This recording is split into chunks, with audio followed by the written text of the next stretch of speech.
Canadians are still feeling the impact of high food prices, and today's inflation report is proving costs are continuing to climb. We have a grocery prices problem in Canada. Maybe you already knew that. If you've been to the grocery store lately, then you know. The cost of food just keeps climbing and climbing. The bill just keeps going up. It doesn't matter how much I try to cut back, it's constantly going up. And I just don't even know what to do about it. You'll forgive me if I don't think about monetary policy. And the budget will balance itself.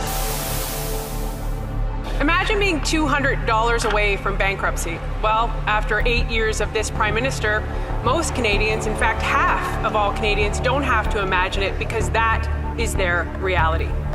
The cost of living crisis is destroying families across this country. Housing has doubled under this Prime Minister, and the out-of-control food costs are forcing people to skip meals. Andrea wrote to me and said, "We normally skip lunch, even my 3 kids, because I just can't afford 3 meals a day right now." Wow. 8 years of out-of-control spending has led to a nation of high inflation, high interest rates, and higher taxes. 1 in 5 Canadians are skipping meals. 9 in 10 young people have given up on the dream of home ownership. Liberals threw $60 billion of fuel on the inflationary fire they started with their recently failed budget. Former Liberal Finance Minister John Manley said Liberal spending is like keeping your foot on the gas while the Bank of Canada keeps its foot on the brake. Half of Canadians are already $200 away from bankruptcy each month.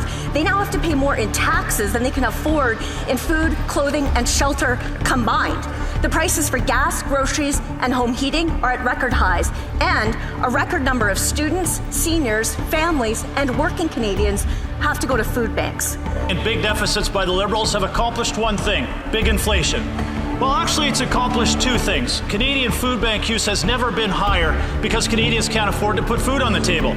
Here are the consequences of the accomplishments of Liberal inflation and carbon taxes. This year, a staggering 8 million Canadians are accessing a food bank every single month. How much more will Canadians have to pay to put food on the table when the Liberals implement a second carbon tax? He's doubled housing prices, doubled the cost of a mortgage, doubled rent costs, sent 1.5 million people running to the food bank, and now he proposes another $60 billion of inflationary deficits, or $4,200 in extra cost to Canadians. Will he do what he promised to do just 6 months ago and give a date for a balanced budget?